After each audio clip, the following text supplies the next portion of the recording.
नमस्ते, मैं हूं किशोर अजवाणी। आप देख रहे हैं देश का नंबर 1 न्यूज चैनल। घड़ी इशारा कर रही है 9 बजे रात का वक्त। 100 बात की एक बात का। 100 बात की एक बात में आज फिल्म आदि पुरुष के लंकेश विवादों में क्यों गिरे, यूक्रेन युद्ध के बीच परमाणु हथियारों से लैस पुतिन की ट्रेन किधर रवाना हुई, पंजशीर में तालिबान को किसने खदेड़ दिया और किम जोंग उन के किस हथियार से जापान कांपने लगा। बहुत बड़ी ब्रेकिंग न्यूज आ रही है। अपने पूर्व में बसे लेमान शहर को पुतिन के कब्जे से छीनने के बाद जेलेंस्की की सेना ने दक्षिण की तरफ कूच कर दिया है। वो खैरसोन शहर की ओर तेजी से बढ़ रही है। खुद खैरसोन में मौजूद रूस के अधिकारियों ने माना है कि यूक्रेन की सेना उनकी तरफ बढ़ रही है और खबर है कि खैरसोन के आसपास के कुछ छोटे शहरों पर यूक्रेन ने कब्जा भी कर लिया है। यूक्रेन की जंग का यह सबसे ताजा अपडेट है। पिछले महीने जेलेंस्की की फौज ने उत्तर पूर्वी यूक्रेन में रूस के सबसे अहम गढ़ इज्यूम शहर से उसकी सेना को भगाया। फिर 2 दिन पहले उसने पूर्वी यूक्रेन में रूस के लॉजिस्टिक्स हब लेमान शहर से पुतिन की फौज को खदेड़ने का ऐलान किया और अब यूक्रेन की सेना दक्षिण में खैरसोन में रूस से लोहा लेने निकल पड़ी है।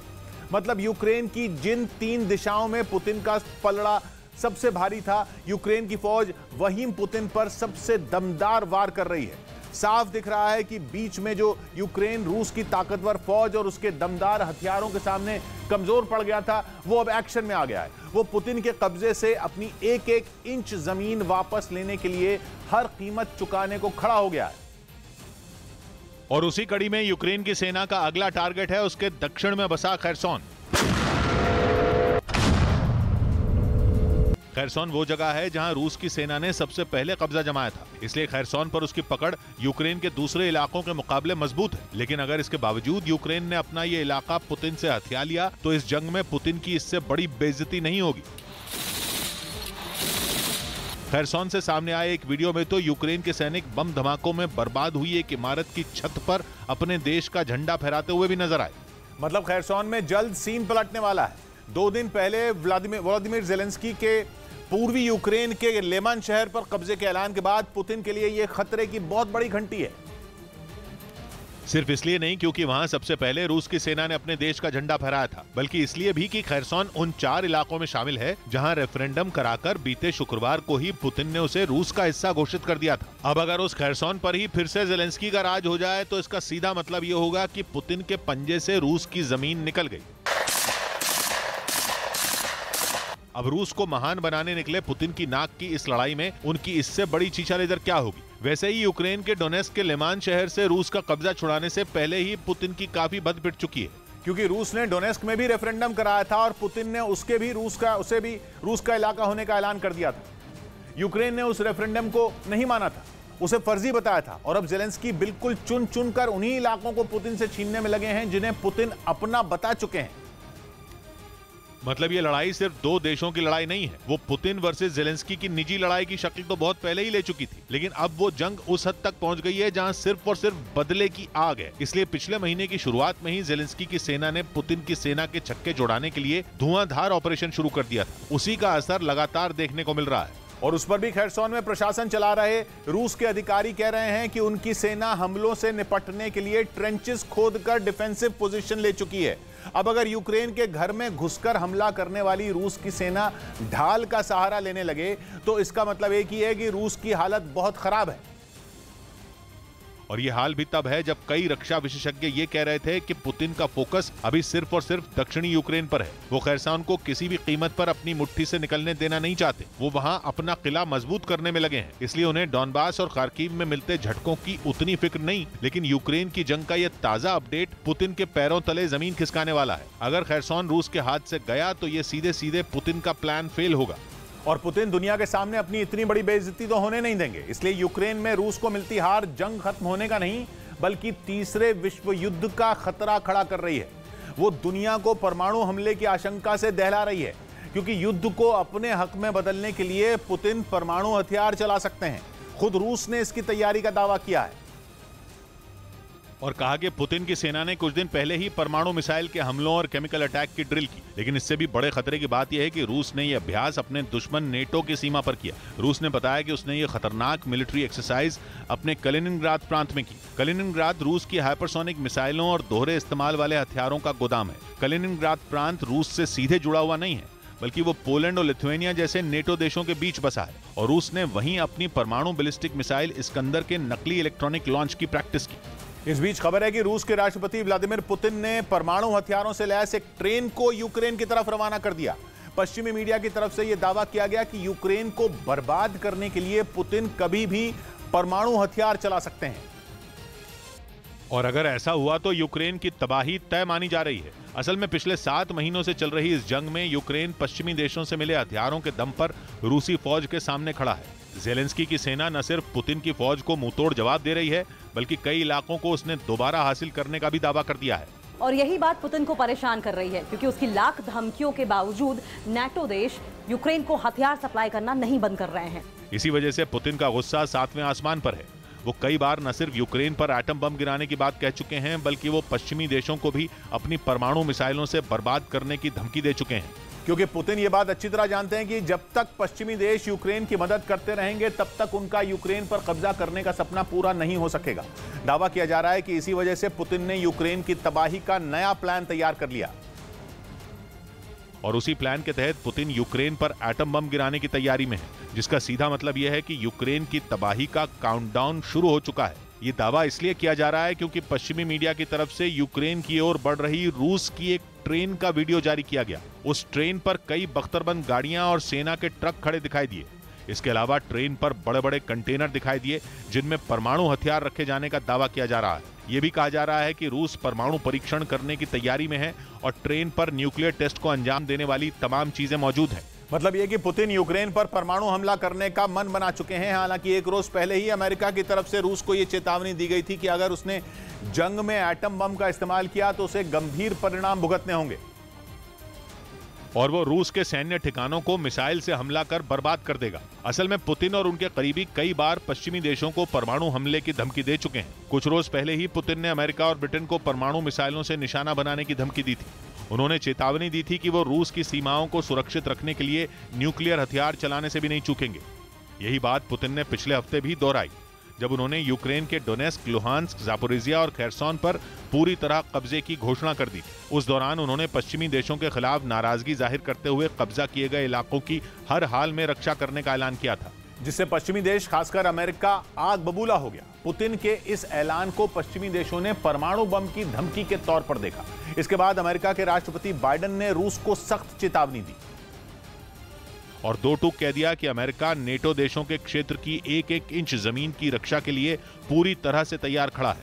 बाइडेन ने कहा कि वो नेटो के सहयोगियों के साथ खड़े हैं, इसलिए पुतिन उनकी बातों को गलत न समझे। उन्होंने कहा कि वो अपने सहयोगियों के संपर्क में हैं और नए प्रतिबंधों का ऐलान कर रहे हैं। बाइडेन ने अपने बयान में यह भी साफ कर दिया कि वो और उनके सहयोगी यूक्रेन को सैन्य सहायता देना जारी रखेंगे। लेकिन अमेरिका की इस धमकी से पुतिन और भड़क गए। पुतिन ने कहा कि अमेरिका अकेला ऐसा देश है जिसने 2 बार न्यूक्लियर अटैक किया है। उसने हिरोशिमा बर्बाद किया और नागासाकी पर भी हमला किया।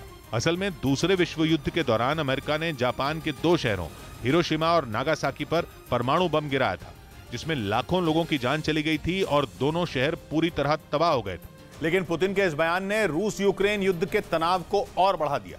हालांकि पुतिन के इस बयान के सामने आने के बाद भी यूक्रेन के राष्ट्रपति ज़ेलेंस्की ने परमाणु हमले की बात को खारिज कर दिया और वो इसे पुतिन की डराने वाली रणनीति के तहत देख रहे हैं। ज़ेलेंस्की की दलील है कि पुतिन सिर्फ गीदड़ भभकी दे रहे हैं और वो परमाणु हथियारों का इस्तेमाल नहीं करने वाले हैं। उनका यह भी कहना है कि जब जब रूस बैकफुट पर आता है या उसके ज्यादा सैनिकों की मौत होती है, तो अपने देश के नागरिकों में विश्वास पैदा करने के लिए इस तरह की परमाणु धमकी देता है।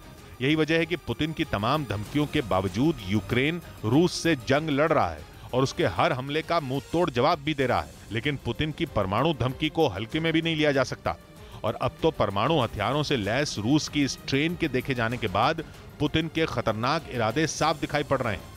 उधर खबर है कि उत्तर कोरिया के शासक किम जोंग उन ने एक बार फिर खतरनाक बैलिस्टिक मिसाइल दाग दी, जो जापान के ऊपर से होकर गुजरी और वहां खतरे का सायरन बज गया। बीते 10 दिन में ऐसा 5वीं बार हुआ जब किम ने ऐसी मिसाइल का टेस्ट किया और इस बार किम के मिसाइल फायर करते ही खतरे का सायरन जापान में बजा, क्योंकि कहा जा रहा है कि प्योंगयांग से दागी गई मिसाइल जापान के ऊपर से होकर गुजरी, जो बाद में प्रशांत महासागर में जाकर गिर गई। खबरें हैं कि प्योंगयांग को किम परमाणु हमले के ग्राउंड के तौर पर तैयार कर रहे हैं। किम जोंग के इस परीक्षण ने यह साफ कर दिया है कि नॉर्थ कोरिया लगातार अपने पड़ोसी देशों के खिलाफ आक्रामक रवैया अपनाए हुए है। और किम के लिए यह भी कोई बड़ी बात नहीं कि मौका मिलते ही वो परमाणु हमला कर दें। क्योंकि वो पहले ही अपने देश को परमाणु हथियारों के इस्तेमाल की खुली छूट दे चुके हैं। साथ ही किम ने यह भी साफ कर दिया था कि वो अपने परमाणु हथियारों को खत्म करने के लिए किसी भी कीमत पर समझौता नहीं करेंगे। लेकिन जापान के ऊपर से मिसाइल के गुजरते ही वहां तनाव बढ़ गया। सामने आई तस्वीरों में सड़कों पर सन्नाटा पसरा दिखा और वहां के एक इलाके में सायरन की आवाज सुनाई दी। इन हालात में वहां के प्रशासन ने लोगों को अलर्ट कर दिया और लोगों को सुरक्षित जगहों पर रहने की चेतावनी दी। बताया गया कि जापान के उत्तरी हिस्से में इस डर से ट्रेनों के चलने पर भी रोक लगा दी गई, क्योंकि जापान में सायरन बजने का मतलब बहुत बड़े खतरे से निपटने के लिए तैयार रहना है। हालांकि इससे पहले भी उत्तर कोरिया की मिसाइल जापान के ऊपर से होकर गुजर चुकी है। और वो साल था 2017, जिसके बाद से किम शांत बैठे थे, लेकिन एक बार फिर उन्होंने मिसाइल दागकर यह बता दिया कि किम की सनक बरकरार है और किम को तो दुनिया इसी सनक के लिए जानती भी है। माना जा रहा है कि किम का यह मिसाइल टेस्ट हाल ही में हुई अमेरिका, दक्षिण कोरिया और जापान की बड़ी मिलिट्री ड्रिल का नतीजा है। करीब 5 साल बाद हुए इस बड़े युद्ध अभ्यास का मकसद ही उत्तर कोरिया से युद्ध के लिए हर वक्त तैयार रहना है, ताकि अगर किम ने दक्षिण कोरिया की तरफ आंख उठाकर देखने की जुर्रत की तो उसे करारा जवाब दिया जा सके। ऐसे में किम ने मिसाइल दागकर ये बता दिया कि अगर अमेरिका ने उत्तर कोरिया के खिलाफ कोई भी कदम उठाया तो नतीजे गंभीर होंगे। मतलब साफ है कि किम आर पार के मूड में है और न तो उन्हें दक्षिण कोरिया का डर है और न ही उसका साथ दे रहे अमेरिका का। इसीलिए किम के आदेश पर यह बैलिस्टिक मिसाइल दागी गई, जो जापान के हवाई क्षेत्र से होकर गुजरी और कई हजार किलोमीटर का सफर तय करने के बाद प्रशांत महासागर में जाकर गिर गई। हालांकि बताया जा रहा है कि इससे वहां किसी को कोई नुकसान नहीं पहुंचा। लेकिन संयुक्त राष्ट्र ने उत्तर कोरिया पर बैलिस्टिक मिसाइल के परीक्षण और परमाणु टेस्ट करने पर रोक लगाई हुई है। बताया जा रहा है कि किम ने इस बार जो मिसाइल दागी उसने प्रशांत महासागर में गिरने से पहले करीब 4,500 किलोमीटर तक उड़ान भरी और 1,000 किलोमीटर तक ऊंचाई पर भी गई। कहा तो यह भी जा रहा है कि उत्तर कोरिया की यह पहली ऐसी मिसाइल है जिसने इतनी लंबी दूरी तय की, यानी कि किम लगातार अपनी ताकत को बढ़ाने में जुटे हैं। हालांकि इस बात की जानकारी सामने नहीं आ पाई कि उन्होंने कौन सी बैलिस्टिक मिसाइल दागी। इधर ताइवान की वजह से चीन से बढ़े तनाव के बीच अमेरिका और फिलीपींस के मरीन कमांडो ने दक्षिण चीन सागर में अपनी ताकत दिखाई। इसे दोनों देशों के बीच अब तक का सबसे बड़ा सैन्य अभ्यास बताया जा रहा है।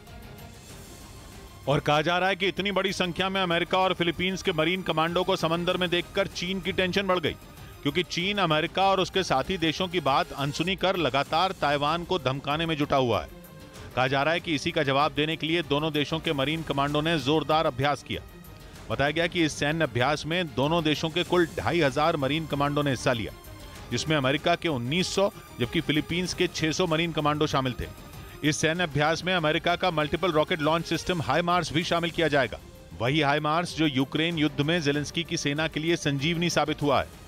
चीन ने दूर से उसकी ताकत तो देखी ही होगी, लेकिन अब अमेरिका उसे नजदीक से इस घातक हथियार की धमक सुनाने की तैयारी में है। गंगोत्री के पास बर्फीले तूफान में कुछ पर्वतारोही फंस गए। उत्तराखंड के उत्तरकाशी में अचानक बर्फीला तूफान आ गया, जिससे द्रौपदी का डांडा 2 पर्वत पर गए 34 ट्रेनी पर्वतारोही समेत 42 लोग फंस गए। इनमें 4 लोगों के शवों को बरामद कर लिया गया। ये प्रशिक्षणार्थी अपने जो केंद्र है, पर्वतारोहण केंद्र है, वहां से एक मिशन पे थे। चमोली में सिख समुदाय के पवित्र स्थल हेमकुंड साहिब में बर्फबारी हुई। सोमवार को हेमकुंड साहिब के कपाट सर्दियों के लिए बंद कर दिए जाएंगे। पिथौरागढ़ में चीन सीमा के पास दारमा घाटी में भी काफी बर्फबारी हुई। मौसम बदलने से वहां अचानक तापमान में आई गिरावट ने सुरक्षा बल की चुनौतियां बढ़ा दी। उधर गुजरात में अवैध निर्माण के खिलाफ जारी मुहिम के दौरान जमकर हंगामा हुआ। राज्य के समुद्री इलाकों में प्रशासन की टीम अतिक्रमण तोड़ने का बड़ा अभियान चला रही है, जिसके तीसरे दिन सबसे ज्यादा बवाल पोरबंदर में हुआ, जहां प्रशासन की कार्रवाई के खिलाफ लोग सड़कों पर उतर आए और पुलिस वालों पर पत्थरबाजी शुरू कर दी। हालात बिगड़ते देख पुलिस वालों को मजबूरी में उन पर आंसू गैस के गोले दागने पड़े। पुलिस की सख्ती के बाद भीड़ में शामिल लोग तितर-बितर हुए। बताया गया कि प्रशासन की तरफ से करीब 8 मजारों और 20 से ज्यादा रिहायशी और कमर्शियल प्रॉपर्टियों को तोड़ा जा चुका है। पोरबंदर से सामने आई तस्वीरों में सड़क पर जमकर बवाल होता दिखा। पुलिस और इलाके के लोग आमने सामने आ गए और हंगामे के बीच कई मकानों और दूसरी प्रॉपर्टी पर प्रशासन ने बुलडोजर चला दिया। इस बीच तुर्की और ग्रीस में लगी आग बुझने का नाम नहीं ले रही। तुर्की की तरफ से लगातार आ रही धमकियों के बाद ग्रीस ने भी उसे चेतावनी दी कि वो अपने टापुओं की हिफाजत करके रहेगा। और उसके रक्षा मंत्री ने साफ लफ्जों में कहा कि ग्रीस के पास अपने पूर्व में मौजूद टापुओं की रक्षा करने का पूरा अधिकार है। ग्रीस और तुर्की के बीच एजियन सागर है, जिसके टापुओं के हक को लेकर दोनों में ठनी पड़ी है। ताजा विवाद है उनमें कुछ टापुओं पर बढ़ती सैन्य गतिविधियों पर।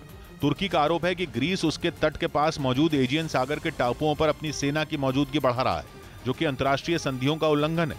तुर्की की मांग है कि ग्रीस उन टापुओं से अपनी सेना हटाए, लेकिन ग्रीस के रक्षा मंत्री ने तुर्की की मांग को बेबुनियाद बताकर खारिज कर दिया। मतलब दोनों देश आग में घी डालने से बाज आने को तैयार नहीं। तुर्की और ग्रीस दोनों ही नेटो के सदस्य हैं, लेकिन एक ही संगठन से जुड़े होने के बावजूद दोनों एक दूसरे को फूटी आंख नहीं सुहाते। समुद्री सीमा का झगड़ा, नेचुरल गैस और एयर स्पेस बाउंड्री पर रार, मतलब विवादों की लिस्ट बहुत लंबी है, और वो भी आज से नहीं बल्कि दशकों से, जो आज तक सुलझाए नहीं सुलझी। और अगर ऐसे ही चलता रहा तो दुनिया में जल्द एक और लड़ाई छिड़ सकती है। इधर प्रधानमंत्री हिमाचल में एम्स का उद्घाटन करेंगे। प्रधानमंत्री मोदी सुबह हिमाचल प्रदेश के बिलासपुर में बने एम्स अस्पताल का उद्घाटन करेंगे। इस मौके पर वो कुल्लू दशहरा महोत्सव में भी शामिल होंगे। देश के यशस्वी प्रधानमंत्री नरेंद्र मोदी जी हिमाचल प्रदेश देवभूमि हिमाचल प्रदेश में पधार रहे हैं। रक्षा मंत्री राजनाथ सिंह अपने उत्तराखंड दौरे पर देहरादून पहुंच गए। वो चमोली में सीमा पर तैनात जवानों के साथ दशहरा मनाने जाएंगे। बांग्लादेश में खेले जा रहे महिला एशिया कप में टीम इंडिया ने यूएई को 104 रन से हरा दिया। भारत ने पहले बल्लेबाजी करते हुए 5 विकेट के नुकसान पर 178 रन बनाए, जिसके जवाब में यूएई की टीम 20 ओवर में सिर्फ 74 रन ही बना पाई। उधर पुतिन के बेहद खास रमजान कादिरोव ने अपने 3 बेटों को यूक्रेन में जंग लड़ने के लिए भेजने का ऐलान कर दिया। यूक्रेन से युद्ध में पिछले कई दिनों से रूसी सेना जमकर मार खा रही है। जेलेंस्की के सैनिक एक एक करके रूस के कब्जे वाले इलाकों से उसके सैनिकों को खदेड़ रहे हैं। और पुतिन की फौज की इसी नाकामी ने चेचन कमांडर रमजान कादिरोव को गुस्से से भर दिया। इसके बाद उन्होंने जो कदम उठाया उसने पूरी दुनिया को चौंका दिया। कादिरोव ने अपने 3 नाबालिग बेटों को जंग में उतारने का ऐलान कर दिया। उनके ये 3 बेटे अब यूक्रेन में जाकर जेलेंस्की के सैनिकों से मुकाबला करेंगे। अहमद, अले और अदम नाम के कादिरोव के तीनों बेटे रूसी सेना के साथ मिलकर यूक्रेन को घुटनों पर लाने के लिए लड़ेंगे, ठीक वैसे ही जैसे कादिरोव के लड़ाकों ने जंग की शुरुआत में यूक्रेन के अलग अलग हिस्सों में खूंखार हमले किए थे। और कहा जाता है कि युद्ध शुरू होते ही उनके ऐसे भीषण हमलों से यूक्रेन के सैनिक पूरी तरह बौखला गए थे। उन्हें समझ ही नहीं आ रहा था कि चेचन लड़ाकों से निपटा कैसे जाए, क्योंकि रूसी सेना के साथ मिलकर वो जिस इलाके पर भी धावा बोलते, वहां से यूक्रेन के सैनिकों के पैर उखड़ जाते। और सबसे खतरनाक वार तो उन्होंने मारियोपोल शहर पर किया था। पुतिन की सेना के साथ मिलकर चेचन लड़ाकों ने वहां ऐसी तबाही मचाई थी कि शहर का ज्यादातर हिस्सा खंडहर में बदल गया। मारियोपोल पर कंट्रोल करने के लिए खुद रमजान कादिरोव मोर्चे पर पहुंच गए थे। वहां उन्होंने अपने लड़ाकों का हौसला बढ़ाते हुए पुतिन को मारियोपोल का तोहफा देने की बात कही थी। इसके बाद तो अपने कमांडर के वादे को पूरा करने के लिए उनके लड़ाकों ने शहर पर कहर ढा दिया था, और करीब 3 महीने तक चली लड़ाई के बाद मारियोपोल यूक्रेन के हाथ से निकल गया था। मारियोपोल की जंग के वक्त भी कादिरोव अपने 14 साल के बेटे अदम को लेकर वहां पहुंचे थे। तब कहा गया था कि उन्होंने अपने बेटे अदम को जंग में उतार दिया था। और ऐसा करके न केवल उन्होंने अपने लड़ाकों में नई जान फूंकी थी, बल्कि रूस के सैनिकों में भी ताकत भर दी थी, जिसके बाद उन्होंने यूक्रेन के खार्किव समेत कई हिस्सों पर कब्जा जमा लिया था। लेकिन 24 फरवरी को शुरू हुई जंग जैसे जैसे लंबी खिंचती गई, रूस के हाथ से उसके कब्जे वाले इलाके निकलते गए। पश्चिमी देशों से मिले हथियारों का इस्तेमाल करके यूक्रेन के सैनिकों ने रूसी सैनिकों को कई शहरों से खदेड़ दिया। कहा जा रहा है कि पुतिन के सैनिकों का बुरा हाल देखकर ही कादिरोव ने जंग में अपना आखिरी दांव चल दिया। उन्होंने अदम के साथ अपने 2 और बेटों को यूक्रेन लड़ने के लिए भेजने का ऐलान कर दिया। जाहिर है कादिरोव जानते हैं कि उनके इस मास्टर स्ट्रोक का बड़ा असर हो सकता है, क्योंकि उनके लड़ाके अपने आका के बेटों को जंग के बीच देखकर कुछ भी कर गुजरने को तैयार हो जाएंगे। इसके साथ ही रूस के सैनिकों का भी हौसला बढ़ जाएगा। और माना जा रहा है कि रमजान कादिरोव ने जो कदम उठाया है वो आने वाले दिनों में यूक्रेन की सेना के लिए घातक साबित हो सकता है। कहा जाता है कि कादिरोव के बेटों की उम्र भले ही कम हो, लेकिन वो लड़ने में माहिर हैं, क्योंकि उन्होंने बचपन से ही चेचन लड़ाकों की तरह ट्रेनिंग ली है। हर तरह का हथियार चलाना सीखा है। खुद कादिरोव ने अपने बेटों की ट्रेनिंग का एक वीडियो जारी किया। वीडियो में उनके तीनों बेटे चेचन लड़ाकों के बीच खतरनाक हथियार चलाते नजर आए। राइफल हो या फिर रॉकेट लॉन्चर, कादिरोव के बेटे उनकी ट्रेनिंग लेते दिखाई दिए। उनका एक बेटा तो बख्तरबंद गाड़ी में लगी मशीन गन से ताबड़तोड़ फायरिंग करता नजर आया। और अब वो अपने इन्हीं 14, 15 और 16 साल के 3 बेटों को यूक्रेन की सेना से भिड़ने के लिए भेज रहे हैं। कादिरोव के मुताबिक उनके बेटों ने बहुत कम उम्र में मिलिट्री ट्रेनिंग लेनी शुरू कर दी थी, और अब समय आ चुका है जब उनके अनुभव की असली युद्ध में परीक्षा होगी। यानी कादिरोव ने साफ कर दिया कि यूक्रेन की जंग में रूसी सेना के साथ उनके बेटे भी कंधे से कंधा मिलाकर लड़ेंगे। और इसके साथ ही उन्होंने एक बार फिर यह बता दिया कि पुतिन के लिए वो कुछ भी कर सकते हैं और इसी वजह से उन्हें पुतिन का बेहद करीबी माना जाता है। कादिरोव की ताकत का अंदाजा इसी बात से लगाया जा सकता है कि वो अकेले शख्स हैं जिन्होंने जंग की रणनीति पर सवाल उठा दिए थे। वो कई बार रूसी सेना को फटकार तक लगा चुके हैं, लेकिन पुतिन की तरफ से उनके विरोध में कभी कोई बयान नहीं आया। और अब कादिरोव के इस ऐलान के बाद रूस में उनकी जय जयकार हो रही है। रूस के लोग इसे कादिरोव का सबसे बड़ा त्याग मान रहे हैं। तीनों बेटों को जंग में भेजने का ऐलान करके कादिरोव रूस के हीरो बन गए, लेकिन उनके इस फैसले पर सवाल भी उठ रहे हैं। 18 साल से कम उम्र के बच्चों को सीधे जंग में उतारने के ऐलान पर कादिरोव की आलोचना भी हो रही है, लेकिन शायद उन्हें इसकी परवाह नहीं, क्योंकि कादिरोव कई बार खुद ये कह चुके हैं कि जंग जीतने के लिए जो भी करना पड़ेगा वो करेंगे। इधर केजरीवाल सरकार के खिलाफ एलजी ने एक और मामले में जांच के आदेश दिए। दिल्ली के उपराज्यपाल वीके सक्सेना ने राजधानी में बिजली पर दी जा रही सब्सिडी पर गड़बड़ी के आरोप लगाए और इस मामले में मुख्य सचिव से 1 हफ्ते में रिपोर्ट देने को कहा। बिजली सब्सिडी से जुड़े मामले पर जांच के आदेश के बाद बीजेपी भी केजरीवाल सरकार पर हमलावर हो गई। इन्होंने 6% पैसा सरकार के खाते में कम आया, ये उसके गुनहगार हैं। सीएम केजरीवाल ने इस मामले पर कुछ ट्वीट किए और इसे मुफ्त बिजली योजना को रोकने की साजिश बताया। उधर खबर है कि सोमालिया में आतंकी संगठन अल शबाब ने एक सरकारी इमारत को निशाना बनाया जिसमें 9 लोगों की मौत हो गई। आतंकी संगठन ने यह हमला अपने टॉप कमांडर अब्दुल्लाही नादिर के मारे जाने के बाद किया, जिसे एक रोज पहले एक एयर स्ट्राइक में मार गिराया गया था। इसी से नाराज आतंकी संगठन अल शबाब ने सोमालिया के हिरन इलाके में एक सरकारी इमारत के पास 2 धमाके किए, जिसमें कई नेताओं की मौत हो गई।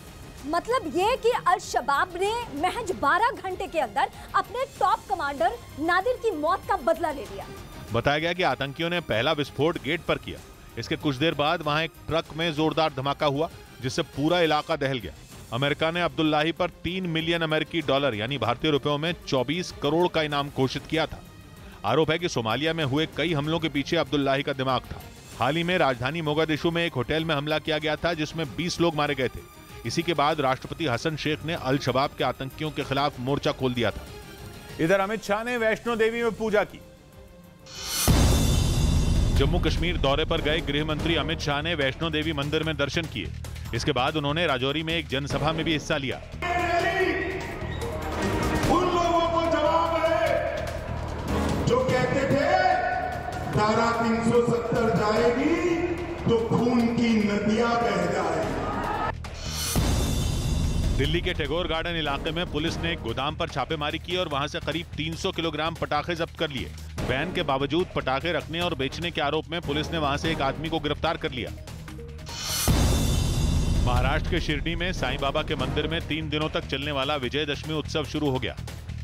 इस बीच गुजरात के खेड़ा में गरबा के दौरान पथराव के आरोपियों को पुलिस ने पकड़ लिया, जिसके बाद उन्हें सरेआम सजा दी गई और सबके सामने लाठियों से पीटा गया, जिसे देखने के लिए वहां जबरदस्त भीड़ उमड़ी। वहां एक एक कर सभी आरोपियों को लाया गया। इसके बाद पुलिस वाले ने एक आरोपी के हाथ खंबे के दोनों तरफ से पकड़े और दूसरे ने उस पर लाठियां बरसाईं। जैसे जैसे आरोपियों को लाठियां पड़ी, वहां मौजूद लोगों ने तालियां बजाते हुए जय श्री राम के नारे लगाने शुरू कर दिए। खबर है कि एक दिन पहले खेड़ा में गरबा खेलने के दौरान विवाद हो गया, जिसके पीछे मुस्लिम समुदाय के कुछ लोगों का हाथ बताया गया।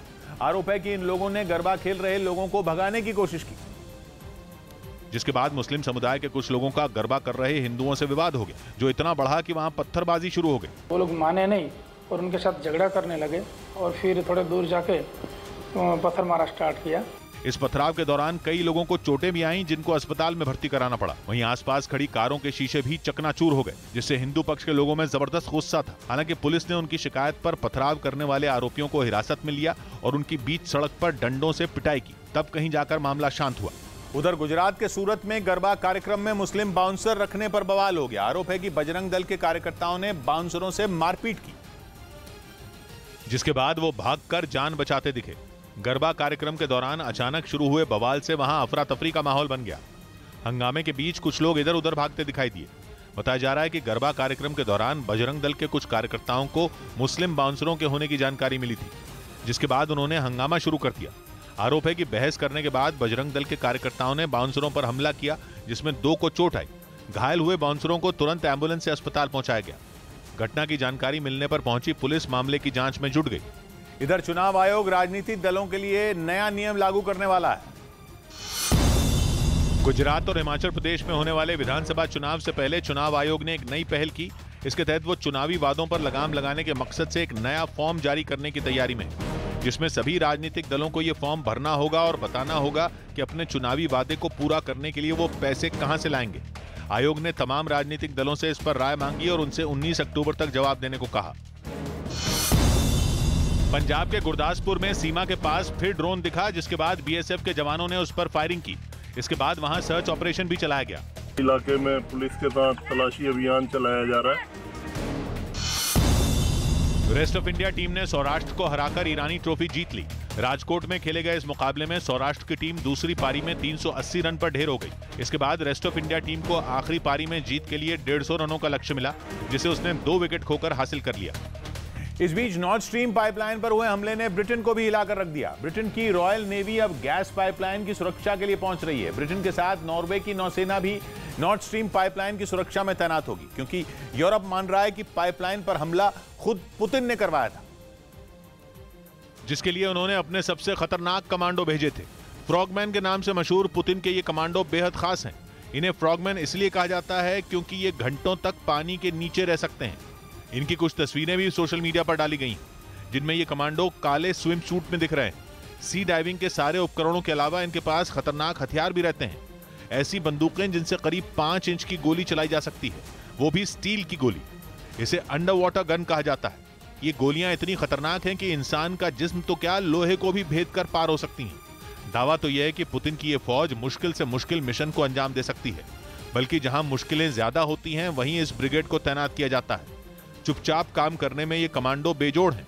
चाहे पानी के नीचे दुश्मन पर हमला करना हो या जरूरत जासूसी की हो, दोनों ही कामों में ये कमांडो माहिर हैं। और यूरोप के देशों का मानना यह है कि नॉर्थ स्ट्रीम पाइपलाइन में धमाका पुतिन की इसी सेना का कारनामा है। सबसे बड़ी बात यह कि नॉर्थ स्ट्रीम पाइपलाइन में धमाका विस्फोटक लगाकर किए जाने के सबूत मिल चुके हैं, जिससे इतना तो साफ है कि ये कोई हादसा नहीं था। बाल्टिक सागर में नॉर्थ स्ट्रीम पाइपलाइन पर हमला कोई छोटी बात नहीं है। ये पाइपलाइन समुद्र में करीब 100 मीटर की गहराई से गुजरती है। पानी में इतने नीचे जाकर इस तरह के धमाके को अंजाम देना या तो किसी फौज का काम हो सकता है या फिर फ्रॉगमैन की करतूत हो सकती है।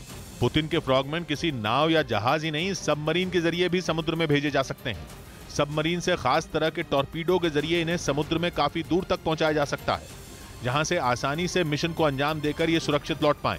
यहाँ तक कि समंदर में तैनात पुतिन की बेहद खास डॉल्फिन भी इन मेंढकों की मदद कर सकती है।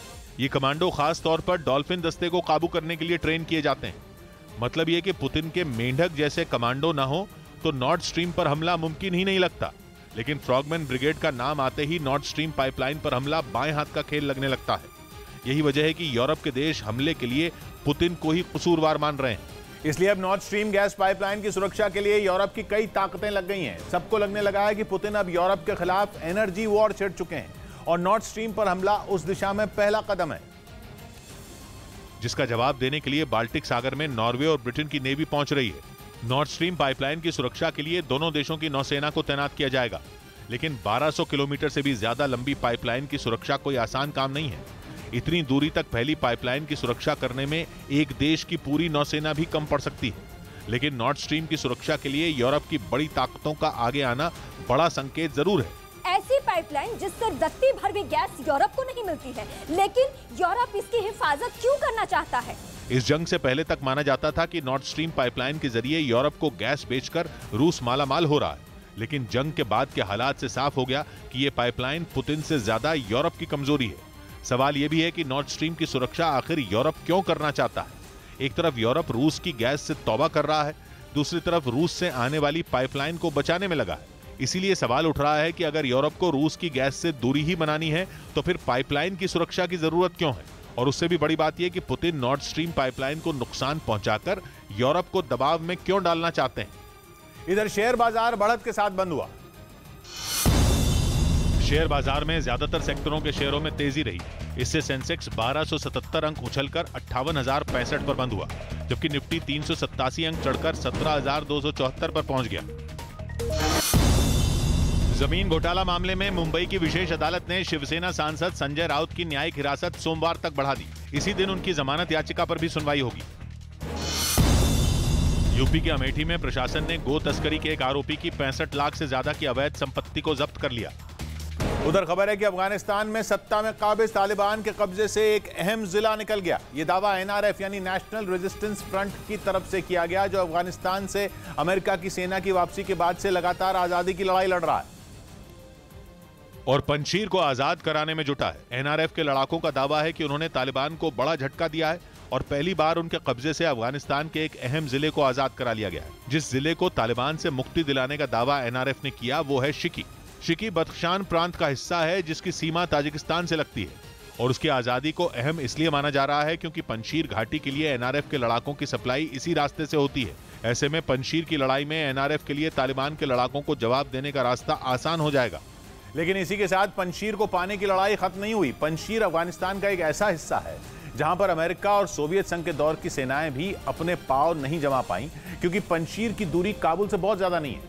काबुल के उत्तर में पंजशीर है और ये एक ऐसी जगह है जो चारों तरफ से पहाड़ियों से घिरी हुई है और पंजशीर की चोटियों पर एनआरएफ के लड़ाके मौजूद हैं, जिन्हें ऊंचाई पर होने की वजह से जंग में मदद मिलती है। जिसका मतलब यह है कि कोई भी खतरा अगर पंजशीर की तरफ बढ़ता है तो एनआरएफ की नजर उस पर काफी पहले पड़ती है और उसे रोकना आसान हो जाता है। और पंजशीर की तरह ही अफगानिस्तान का बदख्शान प्रांत भी रणनीतिक रूप से एनआरएफ के लिए बहुत अहमियत रखता है। कहा जाता है कि इसी प्रांत के जरिए एनआरएफ के लड़ाके पंजशीर और काबुल तक जाते हैं और यही वजह रही कि उन्होंने अपने रास्ते में अड़चन पैदा करने वाले तालिबान को शिकी जिले से उखाड़ फेंका। एनआरएफ के मुताबिक उसने जिले के तालिबानी गवर्नर को पकड़ लिया, साथ ही उनके 10 लड़ाकों को भी अपने कब्जे में ले लिया। अपने इस दावे पर यकीन दिलाने के लिए एनआरएफ की तरफ से एक वीडियो भी जारी किया गया जिसमें तालिबान से जुड़े वो सभी लोग एनआरएफ के कब्जे में दिखे। बताया जा रहा है कि एनआरएफ ने शिकी पर कब्जा उस समय किया जब अफगानिस्तान के रक्षा मंत्री बदख्शान प्रांत के एक इलाके के दौरे पर थे। एनआरएफ के इस कब्जे के बाद यह साफ हो गया कि तालिबान को इस प्रांत पर अपना कब्जा बरकरार रखने में भारी मुसीबतों का सामना करना पड़ रहा है।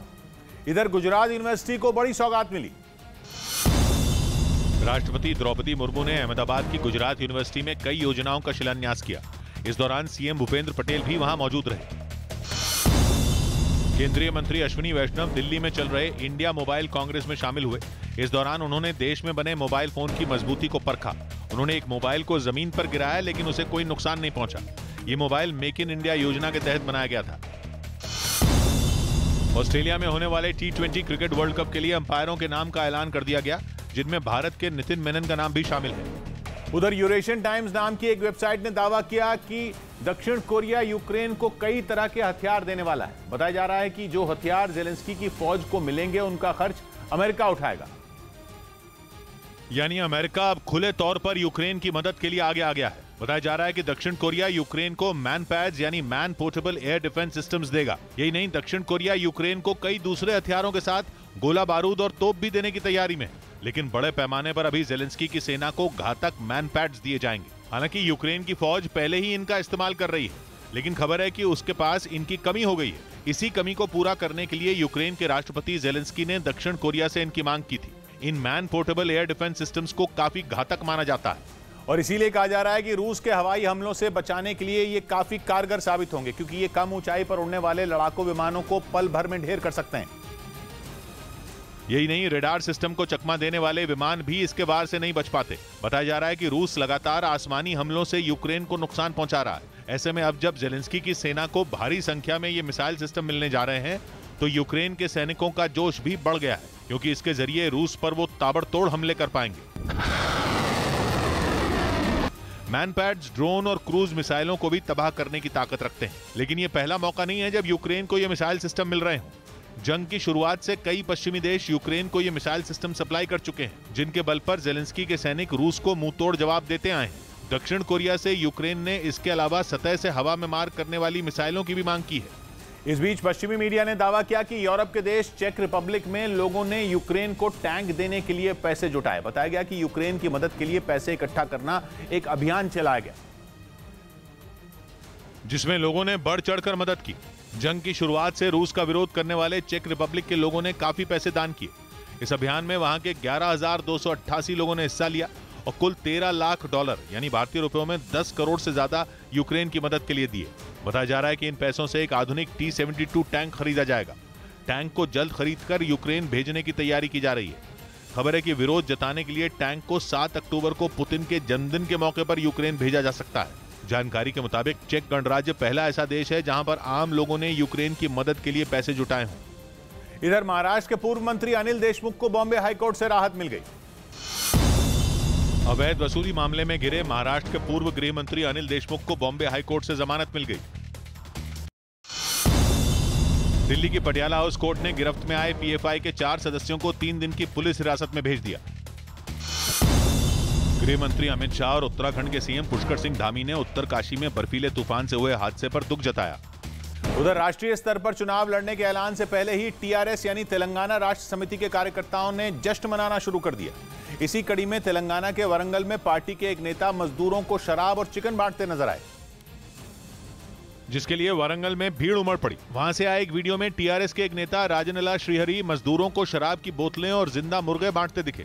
असल में केसीआर विजयदशमी के मौके पर अपनी पार्टी के आम चुनाव लड़ने का ऐलान करने वाले हैं, यानी उनकी पार्टी टीआरएस अब राष्ट्रीय स्तर की पार्टी बनने वाली है, जिसका जश्न मनाने के लिए उनकी पार्टी के नेता ने केसीआर के बड़े बड़े कटआउट लगा दिए। इसके बाद एक एक कर कतार में खड़े मजदूर आगे आते गए और वो उन्हें एक शराब की बोतल और एक जिंदा मुर्गा पकड़ाते गए।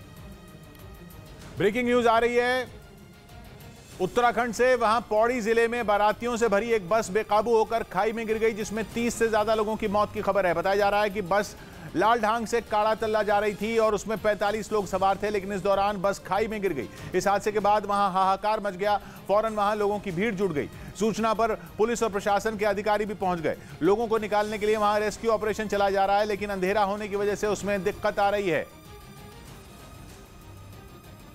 हमने तुरंत वहाँ जिलाधिकारी और अन्य अधिकारियों से मैंने बात की है। मैं स्वयं यहाँ आपदा कंट्रोल रूम पर आ गया हूँ। यहाँ से मैं स्वयं सभी से बात कर रहा हूँ। प्रियंका हमारे साथ जुड़ रही है। प्रियंका, क्या पता चल रहा है? जी बिल्कुल, बताया जा रहा है कि बीरोखॉल नाम की ये जगह है पौड़ी में, जहां पर मोड़ काटते वक्त जो बस थी वो अनियंत्रित हो गई, जिसकी वजह से 45 लोग तकरीबन जो उस बस में सवार थे, ये तमाम लोगों के साथ बस खाई में गिर गई। बेहद गहरी उस खाई को बताया जा रहा है। 30 लोगों की अभी तक मौत की खबर सामने आ रही है। सबसे पहले ग्रामीणों ने वहां पर रेस्क्यू ऑपरेशन शुरू किया, लेकिन अब प्रशासन भी वहां पर पहुंच गया है। लेकिन जैसे कि आपने भी बताया, अंधेरा होने की वजह से रेस्क्यू ऑपरेशन में फिलहाल वक्त लग रहा है, लेकिन तमाम टीमें मौके पर है और कोशिश की जा रही है कि लोगों को बचाया जा सके। शुक्रिया प्रियंका आपका। इधर कुछ घंटों बाद दुबई में हिंदू मंदिर खुल जाएगा। दुबई में बनाए गए हिंदू मंदिर को दशहरे के दिन सुबह से श्रद्धालुओं के लिए खोल दिया जाएगा। इस मंदिर में देवी देवताओं की 16 प्रतिमाएं हैं। वहीं इस मंदिर में गुरु ग्रंथ साहब भी रखी गई। इसका जो औपचारिक शुभारंभ है ये दशहरे के दिन के लिए तय किया गया। नवरात्र में नवमी के मौके पर मध्य प्रदेश के सीएम शिवराज सिंह चौहान ने भोपाल में अपने आवास पर कन्या पूजन किया। इंटरनेशनल हॉकी फेडरेशन ने भारतीय हॉकी टीम की खिलाड़ी मुमताज खान को rising star of the year award के लिए चुना। इस बीच पश्चिमी मीडिया ने दावा किया कि पुतिन की बेहद शक्तिशाली परमाणु पनडुब्बी बेलग्रेद गायब हो गई। पश्चिमी मीडिया के मुताबिक यह परमाणु पनडुब्बी जुलाई से ही रूस के उत्तर पश्चिम में श्वेत सागर के बेस पर तैनात थी। लेकिन अब खबर है कि पुतिन की यह महाविनाशक परमाणु पनडुब्बी वहां से गायब हो गई है, जिसके बाद नेटो ने अपने सभी सदस्य देशों के लिए चेतावनी जारी कर दी। नेटो के मुताबिक पुतिन अपनी सबसे ताकतवर परमाणु पनडुब्बी से किसी बड़े काम को अंजाम देने जा रहे हैं और नेटो की यह आशंका सच भी साबित हुई। पुतिन की गायब हुई परमाणु पनडुब्बी के बारे में जो खबर आई उसने दुनिया की चिंता और बढ़ा दी। कहा जा रहा है कि श्वेत सागर से निकलकर बेलग्रेद परमाणु पनडुब्बी साइबेरिया के उत्तर में कारा सागर में पहुंच गई है। लेकिन परमाणु पनडुब्बी के कारा सागर में होने की खबर भी पश्चिमी देशों के माथे पर चिंता लाने वाली है, क्योंकि कहा जा रहा है कि पुतिन ने बेलग्रेद न्यूक्लियर सबमरीन को लेकर जो आदेश दिया वो बेहद ही खतरनाक है। और ऐसा इसलिए क्योंकि दुनिया की सबसे लंबी रूस की ये पनडुब्बी घातक परमाणु हथियारों से लैस है। इसमें ऐसे हथियार फिट होने का दावा किया जाता है जिनका इस्तेमाल समंदर में सुनामी तक ला सकता है। कहा जाता है कि रूस की बेलग्रेद पनडुब्बी 608 फीट लंबी है और इसका वजन 30,000 टन तक है। दावा किया गया कि इस सबमरीन में 100 मेगाटन तक के परमाणु हथियार लोड किए जा सकते हैं। यही नहीं, रूस ने तो ये दावा भी किया था कि बेलग्रेद के अंदर एक ऐसा हथियार भी लोड किया गया है जो जापान के हिरोशिमा पर दागे गए बम से 100 गुना से भी ज्यादा ताकतवर है। और पश्चिमी मीडिया ने दावा किया कि पुतिन की गायब हो गई बेलग्रेद पनडुब्बी कारा सागर में उसी खतरनाक हथियार का परीक्षण करने जा रही है। पुतिन का यह हथियार Poseidon nuclear under water drone है। जिसे इस समय दुनिया के सबसे घातक हथियारों में एक बताया जाता है। दावा किया जाता है कि Poseidon nuclear under water drone के इस्तेमाल के बाद समंदर में सुनामी जैसी लहरें उठ सकती हैं और ये लहरें अपनी चपेट में आने वाली हर चीज को तबाह कर सकती हैं। दावा किया गया कि पोसाइडन अंडर वाटर ड्रोन के हमले के बाद समंदर में 1600 फीट से ऊंची लहरें उठ सकती हैं। इसके साथ ही परमाणु हथियारों से लैस बेहद ताकतवर ये ड्रोन एक बार में 9000 किलोमीटर से ज्यादा दूर तक जाकर वार कर सकता है। कहा जाता है कि अब तक पोसाइडन ड्रोन का कभी टेस्ट नहीं किया गया, लेकिन अब पुतिन ने यूक्रेन की जंग और पश्चिमी देशों से तनाव के बीच अपनी परमाणु पनडुब्बी को चुपके से कारा सागर में पहुंचा दिया, जहां Poseidon nuclear under water drone का परीक्षण किया जाएगा। इधर नकली नोट केस में गुजरात पुलिस ने 6 लोगों को पकड़ लिया। सूरत में पुलिस ने 300 करोड़ से ज्यादा के नकली नोट बरामद करने का दावा किया और इस मामले में 6 आरोपियों को गिरफ्तार कर लिया। गृह मंत्री अमित शाह ने जम्मू कश्मीर के गुर्जर, बकरवाल और पहाड़ी समुदाय के लोगों को जल्द आरक्षण देने का ऐलान किया। गुर्जर, बकरवाल और पहाड़ी भाइयों को आरक्षण का लाभ मिलेगा। यूपी के कानपुर में गंगा नदी में नहाते समय 6 लोग डूब गए, जिनमें एक लड़के को गोताखोरों की टीम ने बचा लिया। उधर उत्तर प्रदेश के हरदोई से दिल दहला देने वाला एक वीडियो सामने आया, जिसमें एक तेज रफ्तार कार डिवाइडर से टकरा गई, जिसका वीडियो पास लगे सीसीटीवी कैमरे में रिकॉर्ड हो गया, जिसमें एक बेकाबू कार खुदाई करने वाली मशीन से टकराती नजर आई। बताया गया कि टायर फटने के बाद कार पहले डिवाइडर से भिड़ी और फिर सड़क किनारे खड़ी खुदाई करने वाली मशीन से। इसके बाद जो हुआ, सिर्फ 4 मिनट के ब्रेक के बाद ये बता दिया कि अगर अमेरिका ने उत्तर कोरिया के खिलाफ कोई भी कदम उठाया तो नतीजे गंभीर होंगे। मतलब साफ है कि किम आर पार के मूड में है और न तो उन्हें दक्षिण कोरिया का डर है और न ही उसका साथ दे रहे अमेरिका का। इसीलिए किम के आदेश पर यह बैलिस्टिक मिसाइल दागी गई, जो जापान के हवाई क्षेत्र से होकर गुजरी और कई हजार किलोमीटर का सफर तय करने के बाद प्रशांत महासागर में जाकर गिर गई। हालांकि बताया जा रहा है कि इससे वहां किसी को कोई नुकसान नहीं पहुंचा। लेकिन संयुक्त राष्ट्र ने उत्तर कोरिया पर बैलिस्टिक मिसाइल के परीक्षण और परमाणु टेस्ट करने पर रोक लगाई हुई है। बताया जा रहा है कि किम ने इस बार जो मिसाइल दागी, उसने प्रशांत महासागर में गिरने से पहले करीब 4500 किलोमीटर तक उड़ान भरी और 1000 किलोमीटर तक ऊंचाई पर भी गई। कहा तो यह भी जा रहा है कि उत्तर कोरिया की यह पहली ऐसी मिसाइल है जिसने इतनी लंबी दूरी तय की, यानी कि किम लगातार अपनी ताकत को बढ़ाने में जुटे हैं। हालांकि इस बात की जानकारी सामने नहीं आ पाई कि उन्होंने कौन सी बैलिस्टिक मिसाइल दागी। को अपने हक में बदलने के लिए पुतिन परमाणु हथियार चला सकते हैं। खुद रूस ने इसकी तैयारी का दावा किया है और कहा कि पुतिन की सेना ने कुछ दिन पहले ही परमाणु मिसाइल के हमलों और केमिकल अटैक की ड्रिल की। लेकिन इससे भी बड़े खतरे की बात यह है कि रूस ने यह अभ्यास अपने दुश्मन नेटो की सीमा पर किया। रूस ने बताया कि उसने यह खतरनाक मिलिट्री एक्सरसाइज अपने कलिनिनग्राद प्रांत में की। कलिनिनग्राद रूस की हाइपरसोनिक मिसाइलों और दोहरे इस्तेमाल वाले हथियारों का गोदाम है। कलिनिनग्राद प्रांत रूस से सीधे जुड़ा हुआ नहीं है, बल्कि वो पोलैंड और लिथुआनिया जैसे नेटो देशों के बीच बसा है और रूस ने वहीं अपनी परमाणु बैलिस्टिक मिसाइल इस्कंदर के नकली इलेक्ट्रॉनिक लॉन्च की प्रैक्टिस की। इस बीच खबर है कि रूस के राष्ट्रपति व्लादिमीर पुतिन ने परमाणु हथियारों से लैस एक ट्रेन को यूक्रेन की तरफ रवाना कर दिया। पश्चिमी मीडिया की तरफ से यह दावा किया गया कि यूक्रेन को बर्बाद करने के लिए पुतिन कभी भी परमाणु हथियार चला सकते हैं और अगर ऐसा हुआ तो यूक्रेन की तबाही तय मानी जा रही है। असल में पिछले 7 महीनों से चल रही इस जंग में यूक्रेन पश्चिमी देशों से मिले हथियारों के दम पर रूसी फौज के सामने खड़ा है। जेलेंस्की की सेना न सिर्फ पुतिन की फौज को मुंहतोड़ जवाब दे रही है, बल्कि कई इलाकों को उसने दोबारा हासिल करने का भी दावा कर दिया है। और यही बात पुतिन को परेशान कर रही है, क्योंकि उसकी लाख धमकियों के बावजूद नाटो देश यूक्रेन को हथियार सप्लाई करना नहीं बंद कर रहे हैं। इसी वजह से पुतिन का गुस्सा 7वें आसमान पर है। वो कई बार न सिर्फ यूक्रेन पर एटम बम गिराने की बात कह चुके हैं, बल्कि वो पश्चिमी देशों को भी अपनी परमाणु मिसाइलों से बर्बाद करने की धमकी दे चुके हैं। क्योंकि पुतिन ये बात अच्छी तरह जानते हैं कि जब तक पश्चिमी देश यूक्रेन की मदद करते रहेंगे, तब तक उनका यूक्रेन पर कब्जा करने का सपना पूरा नहीं हो सकेगा। दावा किया जा रहा है कि इसी वजह से पुतिन ने यूक्रेन की तबाही का नया प्लान तैयार कर लिया और उसी प्लान के तहत पुतिन यूक्रेन पर एटम बम गिराने की तैयारी में है, जिसका सीधा मतलब यह है कि यूक्रेन की तबाही का काउंटडाउन शुरू हो चुका है। ये दावा इसलिए किया जा रहा है क्योंकि पश्चिमी मीडिया की तरफ से यूक्रेन की ओर बढ़ रही रूस की एक ट्रेन का वीडियो जारी किया गया। उस ट्रेन पर कई बख्तरबंद गाड़ियां और सेना के ट्रक खड़े दिखाई दिए। इसके अलावा ट्रेन पर बड़े बड़े कंटेनर दिखाई दिए, जिनमें परमाणु हथियार रखे जाने का दावा किया जा रहा है। यह भी कहा जा रहा है कि रूस परमाणु परीक्षण करने की तैयारी में है और ट्रेन पर न्यूक्लियर टेस्ट को अंजाम देने वाली तमाम चीजें मौजूद हैं। मतलब ये कि पुतिन यूक्रेन पर परमाणु हमला करने का मन बना चुके हैं। हालांकि एक रोज पहले ही अमेरिका की तरफ से रूस को यह चेतावनी दी गई थी कि अगर उसने जंग में एटम बम का इस्तेमाल किया तो उसे गंभीर परिणाम भुगतने होंगे और वो रूस के सैन्य ठिकानों को मिसाइल से हमला कर बर्बाद कर देगा। असल में पुतिन और उनके करीबी कई बार पश्चिमी देशों को परमाणु हमले की धमकी दे चुके हैं। कुछ रोज पहले ही पुतिन ने अमेरिका और ब्रिटेन को परमाणु मिसाइलों से निशाना बनाने की धमकी दी थी। उन्होंने चेतावनी दी थी कि वो रूस की सीमाओं को सुरक्षित रखने के लिए न्यूक्लियर हथियार चलाने से भी नहीं चूकेंगे। यही बात पुतिन ने पिछले हफ्ते भी दोहराई जब उन्होंने यूक्रेन के डोनेस्क, लुहांस्क, जापोरिजिया और खेरसोन पर पूरी तरह कब्जे की घोषणा कर दी। उस दौरान उन्होंने पश्चिमी देशों के खिलाफ नाराजगी जाहिर करते हुए कब्जा किए गए इलाकों की हर हाल में रक्षा करने का ऐलान किया था, जिससे पश्चिमी देश खासकर अमेरिका आग बबूला हो गया। पुतिन के इस ऐलान को पश्चिमी देशों ने परमाणु बम की धमकी के तौर पर देखा। इसके बाद अमेरिका के राष्ट्रपति बाइडेन ने रूस को सख्त चेतावनी दी और दो टूक कह दिया कि अमेरिका नेटो देशों के क्षेत्र की एक एक इंच जमीन की रक्षा के लिए पूरी तरह से तैयार खड़ा है। बाइडेन ने कहा कि वो नेटो के सहयोगियों के साथ खड़े हैं, इसलिए पुतिन उनकी बातों को गलत न समझे।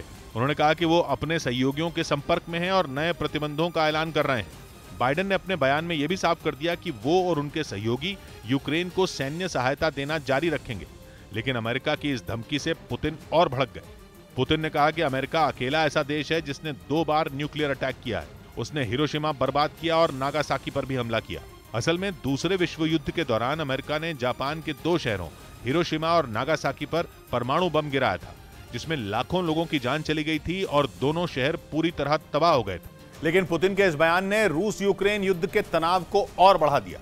हालांकि पुतिन के इस बयान के सामने आने के बाद भी यूक्रेन के राष्ट्रपति जेलेंस्की ने परमाणु हमले की बात को खारिज कर दिया और वो इसे पुतिन की डराने वाली रणनीति के तहत देख रहे हैं। जेलेंस्की की दलील है कि पुतिन सिर्फ गीदड़ भभकी दे रहे हैं और वो परमाणु हथियारों का इस्तेमाल नहीं करने वाले हैं।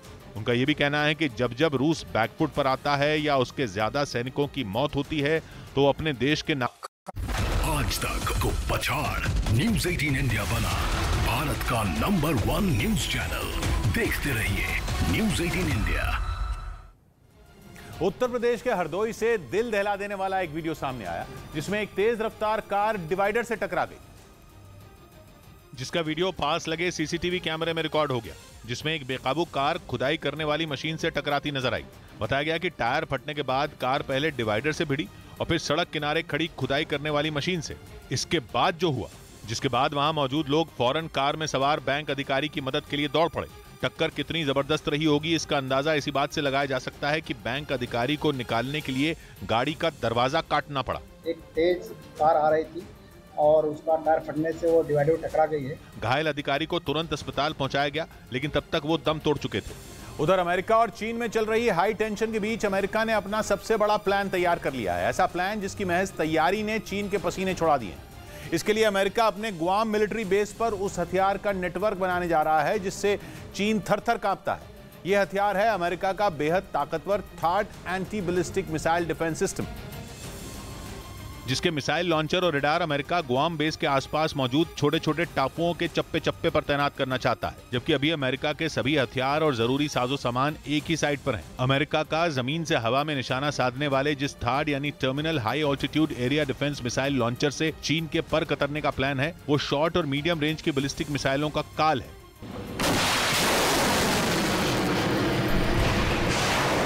थर्ड वायुमंडल के अंदर और बाहर दोनों तरफ मौजूद बैलिस्टिक मिसाइलों को इंटरसेप्ट कर सकता है। उसके सेंसर इतने तगड़े हैं कि चीन से बैलिस्टिक मिसाइल के चलते ही अमेरिका को तुरंत खबर मिल जाएगी। इसलिए चीन को डर है कि थर्ड में लगे रेडार उसकी जासूसी कर लेंगे और अमेरिका और ताइवान से लड़ने की उसकी सारी साजिश धरी की धरी रह जाएगी।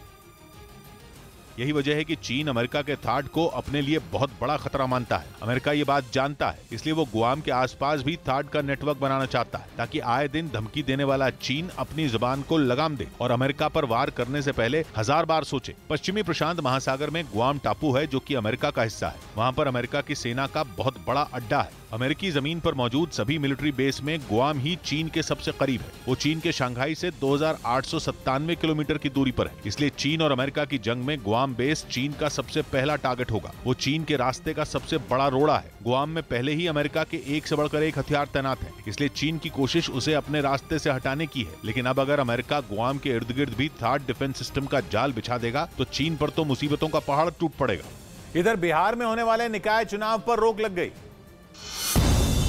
पटना हाईकोर्ट ने बिहार में होने वाले निकाय चुनाव में ओबीसी आरक्षण पर रोक लगा दी, जिसके बाद सोमवार को होने वाले ये चुनाव टल गए। अदालत ने सुनवाई के दौरान कहा कि राज्य में ओबीसी आरक्षण पर सुप्रीम कोर्ट के फैसले का पालन नहीं किया गया। मध्य प्रदेश सरकार ने सरकारी राशन की कालाबाजारी रोकने के लिए एक बड़ा कदम उठाया। राज्य सरकार ने सरकारी दुकानों को मिलने वाले राशन की जीपीएस के जरिए निगरानी रखने का फैसला लिया। गुजरात में जारी राष्ट्रीय खेलों में यूपी के रामबाबू ने 35 किलोमीटर रेस वॉक प्रतियोगिता में गोल्ड मेडल जीता। उन्होंने 2 घंटे 36 मिनट और 34 सेकंड के समय में ये रेस पूरी कर खिताब जीता और ऐसा कर उन्होंने नया राष्ट्रीय रिकॉर्ड भी बनाया। उधर फिल्म आदि पुरुष का टीजर रिलीज होते ही विवाद खड़ा हो गया। इस फिल्म में सैफ अली खान ने रावण का किरदार निभाया, लेकिन सैफ अली खान के लंकेश वाले इसी लुक पर हंगामा खड़ा हो गया। कई हिंदू धर्मगुरुओं ने सवाल खड़े कर दिए और फिल्म आदि पुरुष में हिंदू आस्था के साथ खिलवाड़ करने का आरोप लगाया। असल में उनको सैफ अली खान के रावण वाले किरदार पर सबसे ज्यादा आपत्ति है। रावण बने सैफ के स्पाइक्स वाले बाल हैं, उन्होंने आंखों में सुरमा लगा रखा है और उनके माथे से तिलक गायब है। और फिल्म में रावण बने सैफ अली खान का यही लुक कुछ धर्मगुरुओं को खटक गया, जिसके बाद उन्होंने आदि पुरुष के खिलाफ मोर्चा खोल दिया। और हिंदू महासभा ने रावण वाले किरदार की तुलना खिलजी और चंगेज खान से कर दी। रावण का आपने इस्लामीकरण कर दिया, रावण का मतलब आप इस्लामिक आतंकी के रूप में दिखा रहे हो। रावण ही नहीं, फिल्म में हनुमान की वेशभूषा पर भी सवाल उठ गए। मध्य प्रदेश के गृह मंत्री नरोत्तम मिश्रा ने हनुमान का जिक्र करते हुए डायरेक्टर ओम राउत को एक चिट्ठी लिखी और फिल्म से आपत्तिजनक सीन हटाने को कहा। उन्होंने धार्मिक भावना को आहत करने का आरोप लगाया। अब हनुमान जी कई अंग वस्त्र जो है चमड़े की उसमें दिखाए गए हैं। फिल्म आदि पुरुष में प्रभास, सैफ अली खान और कृति सनन मुख्य भूमिका में है, जो अगले साल 12 जनवरी को सिनेमाघरों में आएगी।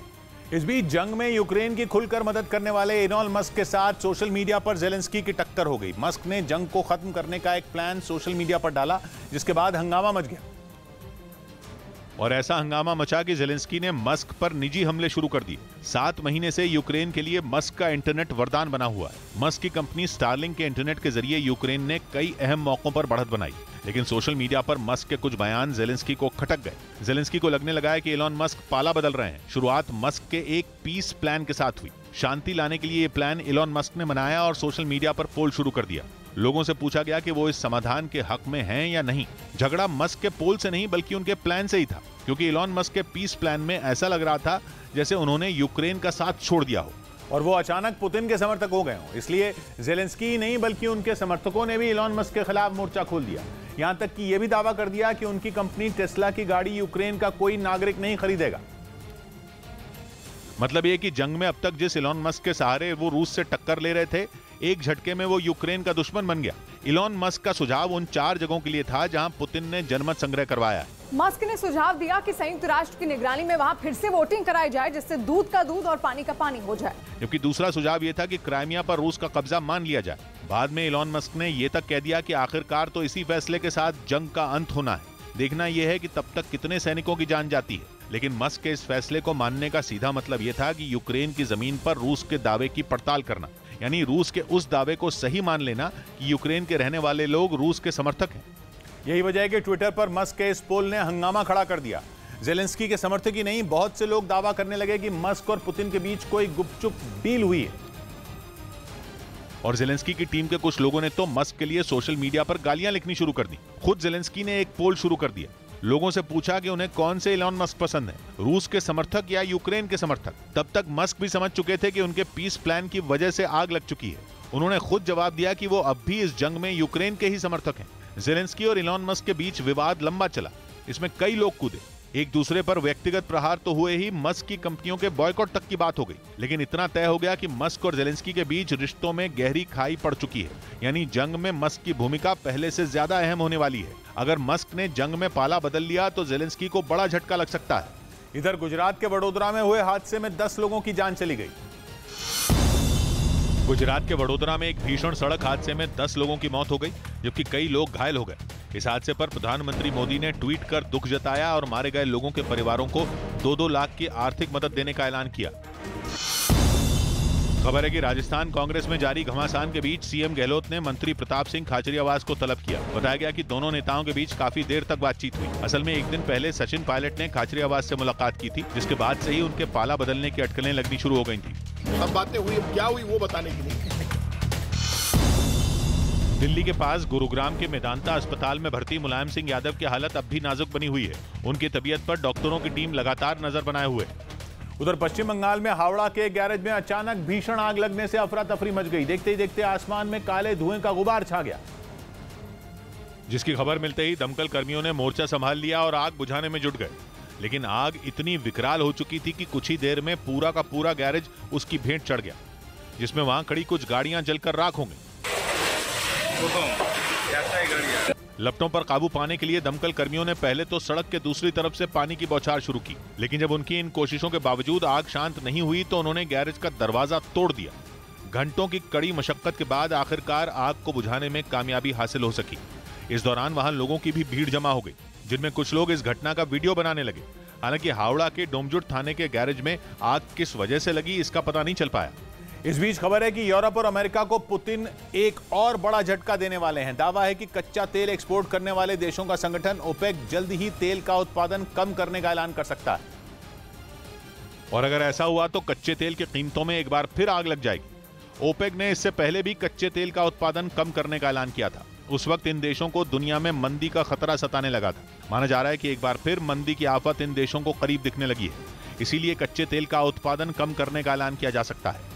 कुछ घंटों के बाद ही ओपेक की बैठक होने वाली है। 11 देशों के इस संगठन में रूस का तगड़ा दबदबा है। पुतिन अपने इसी दबदबे का इस्तेमाल पिछले 7 महीने से करते रहे हैं। यही वजह है कि कच्चा तेल बेचकर ही पुतिन यूक्रेन में चल रही जंग का खर्च निकालने में कामयाब हुए हैं। लेकिन पुतिन की जेब भरने वाला तेल इस वक्त दुनिया की बड़ी बड़ी ताकतों को घुटनों के बल ला चुका है। अमेरिका और यूरोप ऊर्जा की बढ़ती कीमतों की वजह से बेहाल है।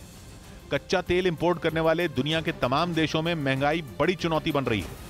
उधर पश्चिमी मीडिया ने दावा किया कि गैस के लिए बुरी तरह छटपटा रहा जर्मनी, यूएई और सऊदी अरब को हथियारों की सप्लाई के लिए तैयार हो गया।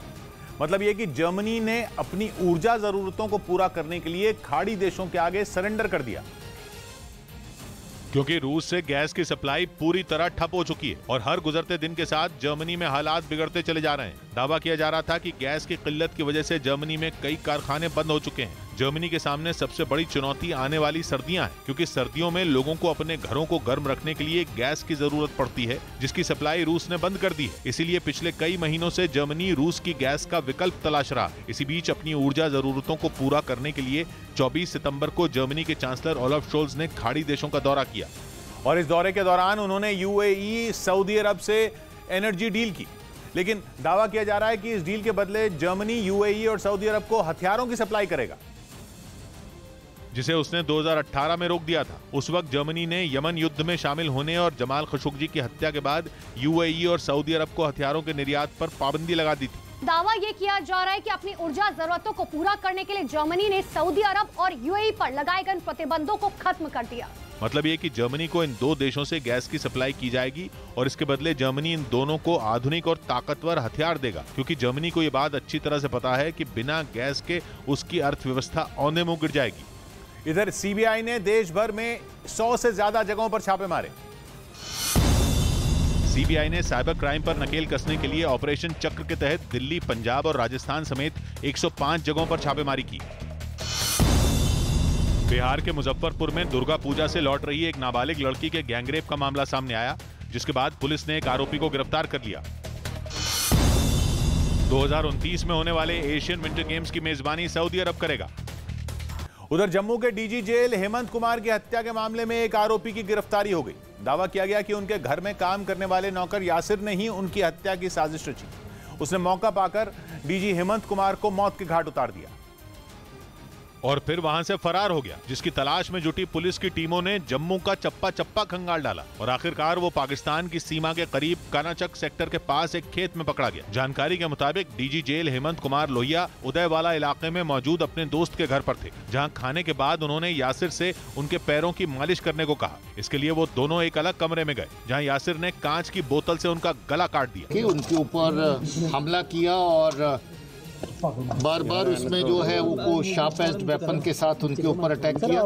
आरोप है कि यासिर मानसिक तौर पर बीमार था। इसके अलावा उसका रवैया काफी आक्रामक था, जिसकी वजह से उसने डीजी लोहिया को मौत के घाट उतारने के बाद उन्हें जलाने की कोशिश भी की। उसने तकिए की मदद से उनके मुंह को ढका और उसमें आग लगा दी, जिसके बाद कमरे से धुआं उठता देख घर के लोग कमरे की तरफ भागे। उनका कहना है कि उन्होंने वापस वो डोमेस्टिक हेल्प जो यासिर है उसको आवाज लगाई कि शायद आग लग गई है, इसको बुझाओ, लेकिन उनको नहीं मालूम था कि यासिर ही इस हत्या के पीछे है। हालांकि उनके दोस्त और बाकी घर वाले किसी तरह दरवाजा तोड़कर अंदर घुसे, लेकिन तब तक आरोपी यासिर वहां से फरार हो गया। बताया गया कि डीजी हेमंत लोहिया कुछ दिनों से अपने दोस्त के घर में रह रहे थे, जहां उनके हाउस हेल्पर यासिर ने उनकी हत्या की साजिश रची। हालांकि मकान में लगे सीसीटीवी कैमरों की मदद से पुलिस ने उसे खोजा और उदयवाला से करीब 12 किलोमीटर दूर कर्नाचक सेक्टर से गिरफ्तार कर लिया।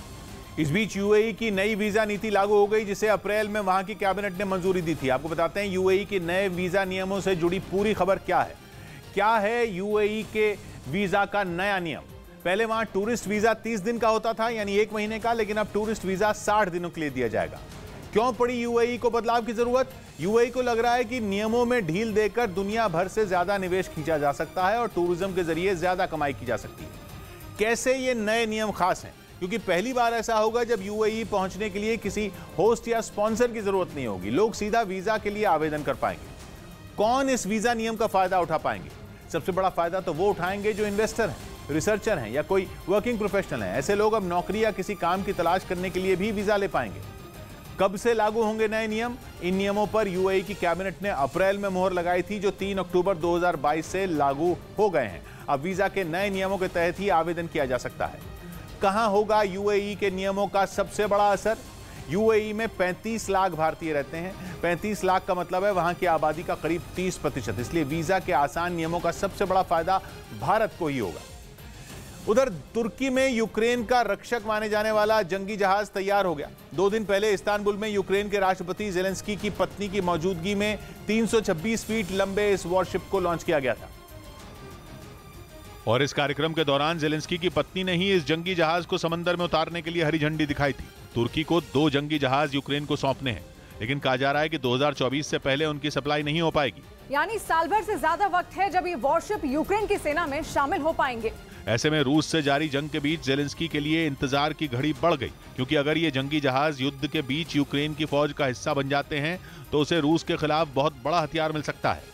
क्योंकि ये वॉरशिप समुद्र में तेज रफ्तार में आगे बढ़ने की क्षमता रखता है, जो कि जंग के दौरान यूक्रेन को बड़ा फायदा पहुंचा सकता है। हालांकि इस वॉरशिप के लिए तुर्की और यूक्रेन के बीच 2020 में $256 मिलियन, यानी कि भारतीय रुपयों में 2000 करोड़ की डील हुई थी, यानी जंग शुरू होने से पहले। वैसे तब भी इस समझौते की वजह रूस ही था, क्योंकि साल 2018 में अज़ोव सागर में रूस ने यूक्रेन के 3 जंगी जहाजों को पकड़ लिया था। इसलिए उस समय यह तय किया गया था कि वॉरशिप में एयर डिफेंस सिस्टम, रडार और सेंसर लगाए जाएंगे। साथ ही उसमें 8 एंटी मिसाइल सिस्टम लगाने की खबर भी सामने आई। बताया जा रहा है कि ये जंगी जहाज जमीन से हवा में मार करने वाली 21 मिसाइल से भी लैस है। ऐसे में कहा जा रहा है कि इस वॉरशिप की वजह से काला सागर और अज़ोव सागर में यूक्रेन की नौसेना को मजबूती मिलेगी। जानकारों का मानना तो यह है कि अगर तुर्की दोनों जंगी जहाजों को यूक्रेन को वक्त पर दे भी देता है तो मुश्किल यह है कि यूक्रेन में इस वॉरशिप के रखरखाव के लिए कोई खास जगह नहीं है, क्योंकि रूस के हमले के बाद से यूक्रेन के हालात काफी खराब हैं। फिलहाल हथियार बनाने वाली ज्यादातर कंपनियां निकोलेव में हैं, लेकिन वो कुछ भी करने की हालत में नहीं है, क्योंकि रूस की सेना लगातार उन पर मिसाइलें दाग रही है। ईरान में बने शाहिद 136 ड्रोन की मदद से इस इलाके में रूस ने अपना दबदबा बनाया हुआ है, जिसके कारण यूक्रेन के इस शहर में हालात इस कदर बिगड़ चुके हैं कि चारों तरफ से केवल तबाही की तस्वीरें सामने आ रही हैं। इधर सुबह से जियो ट्रू 5G सर्विस का ट्रायल शुरू होगा। जियो ने दशहरे के मौके पर अपने ग्राहकों को बड़ा तोहफा दिया। सुबह से दिल्ली, मुंबई, कोलकाता और प्रधानमंत्री के लोकसभा क्षेत्र वाराणसी में जियो ट्रू 5G सर्विस के ट्रायल की शुरुआत होगी। खबर है कि रक्षा मंत्री राजनाथ सिंह ने यूपी के फैजाबाद कैंट का नाम बदलकर अयोध्या कैंट करने की मंजूरी दे दी।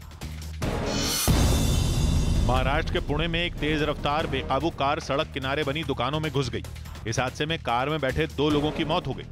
उधर ईरान में हिजाब के मुद्दे पर लगी आग पर अब ईरान और अमेरिका आमने सामने दिखने लगे हैं। अमेरिकी राष्ट्रपति बाइडेन ने ईरान को चेतावनी दी है कि अगर प्रदर्शन करने वालों पर जुल्म किए तो अंजाम बुरा होगा, जिसका सीधा मतलब यह है कि ईरान में चल रहा गृह युद्ध एक बड़े बवाल की वजह बन सकता है। ईरान पहले से हिजाब के नाम पर चल रहे आंदोलनों के लिए अमेरिका को दोषी बताता रहा है। ईरान का कहना है कि अमेरिका अपने पाले हुए कुर्द लड़ाकों का इस्तेमाल ईरान को जलाने के लिए कर रहा है। कुर्द लोगों की ईरान के आंदोलन में बड़ी भूमिका मानी जा रही है, लेकिन ईरान के आरोपों पर अमेरिका के सब्र का बांध टूट गया। अमेरिका ने ऐलान कर दिया कि ईरान की मोरालिटी पुलिस पर प्रतिबंध लगाने की तैयारी हो चुकी है। खास तौर पर उन अधिकारियों की पहचान हो रही है जो प्रदर्शनकारियों पर जुल्म करने के आदेश दे रहे हैं। अमेरिका ने ईरान को खुली धमकी दी है कि लोगों की मौलिक आजादी को कुचलना बंद किया जाए। ऐसा इसलिए भी है क्योंकि एक के बाद एक ईरान से बर्बरता के मामले सामने आ रहे हैं। अब तक ईरान में मरने वालों की गिनती 150 के पार पहुंच चुकी है। और ईरान मान रहा है कि वहां हो रहे आंदोलनों का मकसद केवल वहां की सरकार को अस्थिर करना है। ईरान ने तो इसीलिए अब अपनी सेना को मोर्चे पर लगा दिया है ताकि गोलियों का डर दिखाकर वहां के आंदोलनों को कुचला जा सके। जिस महसा अमीनी नाम की लड़की की मौत से आंदोलन शुरू हुआ था वो एक कुर्द लड़की थी। ईरान की सरकार को लगता है कि कुर्द आबादी वाले इलाकों में सरकार के खिलाफ साजिश बुनी जा रही है। इराक में कुर्द संगठनों को अमेरिका का समर्थन भी कोई नई बात नहीं है। इसीलिए ईरान को लग रहा है कि कुर्द संगठनों के जरिए अमेरिका ईरान में बड़ी साजिश रच रहा है। इसीलिए कुर्द आबादी वाले इलाकों में ईरान की सेना की तैनाती की खबर है। दावा किया जा रहा है कि राइफल और पैलेट गन के साथ वहां की सेना प्रदर्शनों को कुचलने की कोशिश कर रही है। इसीलिए वहां जख्मी लोगों का आंकड़ा 1000 के पार पहुंच चुका है। ईरान की सेना ऐसे कई डिटेंशन सेंटर चला रही है जहां हजारों लोगों के साथ अमानवीय सलूक किया जा रहा है। ऐसी जगहों पर वहां के मशहूर गायकों, लेखकों और नेताओं को भी रखे जाने की खबर है। ब्रेकिंग न्यूज जम्मू कश्मीर से। वहां शोपियां में सुरक्षा बल और आतंकियों के बीच मुठभेड़ चल रही है। सुरक्षा बल ने 2 आतंकियों को घेर लिया है। दोनों तरफ से फायरिंग जारी है। गोलियों की तड़तड़ाहट से पूरा इलाका गूंज रहा है।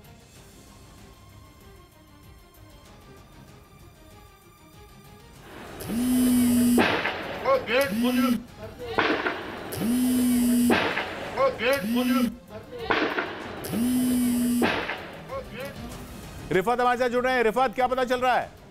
इस वक्त मुठभेड़ जारी है। जिस तरीके से आपने कहा, ये शुपाया डिस्ट्रिक्ट में द्राच गांव है। वहां पे स्पेसिफिक इन्फॉर्मेशन मिली थी सुरक्षा बलों को कि वहां पे मिलिटेंट छुपे हैं। 2 मिलिटेंटों के छुपे होने की वहां पे खबर है और इस वक्त मिलिटेंटों और सुरक्षा बलों के दरमियान फायरिंग का सिलसिला जारी है। आपको मालूम है कि अमित शाह का विजिट भी कश्मीर में है, इसलिए हाई अलर्ट पे सिक्योरिटी को रख दिया गया। स्पेसिफिक इन्फॉर्मेशन मिलने के बाद ये एनकाउंटर शुरू हो गया और अभी तक 1 जनवरी से लेकर अब तक 155 मिलिटेंट जो है कश्मीर घाटी में अलग अलग एनकाउंटर्स में मारे गए हैं।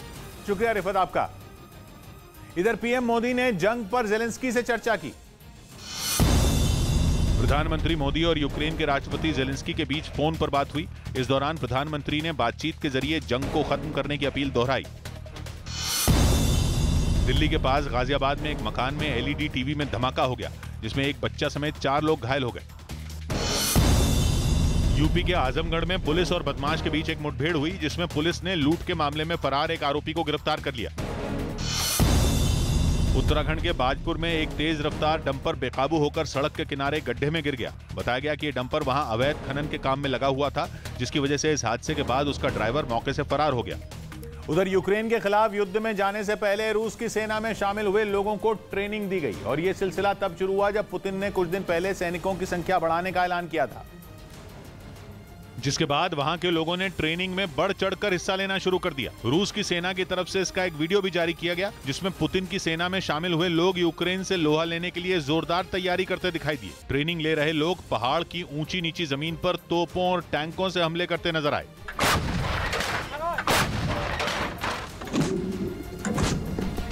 इस दौरान सेना में शामिल हुए कई लोग दुश्मन की फौज से आमने सामने की लड़ाई का अभ्यास करते दिखे। कोई जमीन पर लेटकर तो कोई झाड़ियों के बीच छिपकर दुश्मन से मोर्चा लेता नजर आया। ट्रेनिंग के दौरान वहां मौजूद लोगों को मशीन गन चलाना भी सिखाया गया।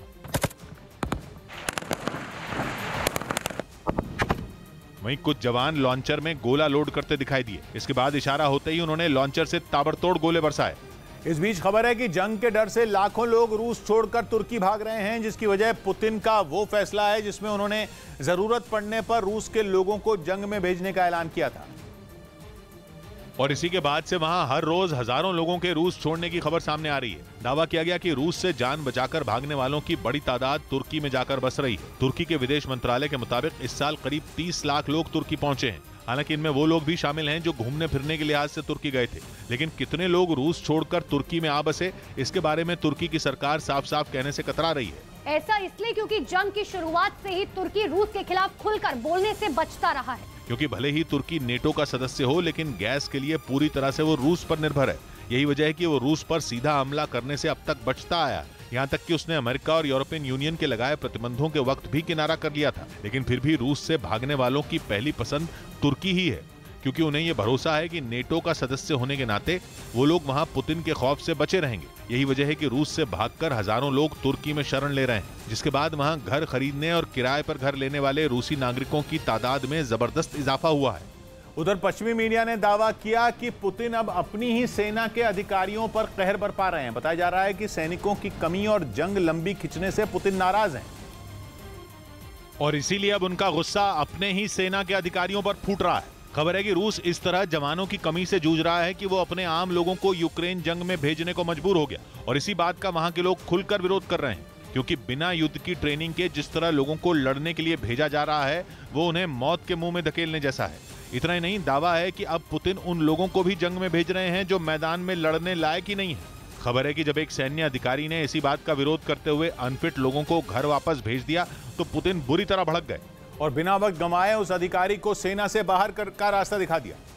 दावा किया जा रहा है कि जिन लोगों को घर वापस भेजा गया उनमें कई बुजुर्ग थे, लेकिन ऐसे लोगों को जंग के मैदान में न भेजे जाने से पुतिन आग बबूला हो उठे। यही नहीं, खबर है कि रूस के कब्जे वाले एक हिस्से पर जब यूक्रेन की सेना आगे बढ़ने में कामयाब हुई तो पुतिन ने वहां मोर्चा संभाल रहे अपने कमांडर को ही हटा दिया। बताया जा रहा है कि सेना में जवानों की कमी और यूक्रेन फतेह नहीं कर पाने की वजह से पुतिन काफी गुस्से में है और उनके इसी गुस्से की सजा सेना के अधिकारियों को मिल रही है। असल में यूक्रेन जंग को 7 महीने से ज्यादा हो चुके हैं, लेकिन पुतिन के हाथ ज्यादा कुछ नहीं लगा है। लेकिन असली मुसीबत तो यह है कि रूस को इस जंग में यूक्रेन के पलटवार में काफी नुकसान उठाना पड़ रहा है।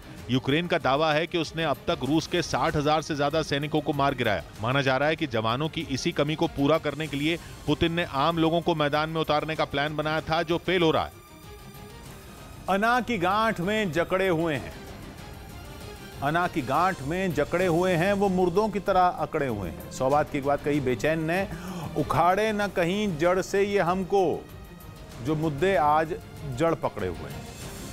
मिलते हैं कल, घड़ी जब इशारा करेगी 9 बजे रात का, वक्त फिर होगा सौगात की एक बात।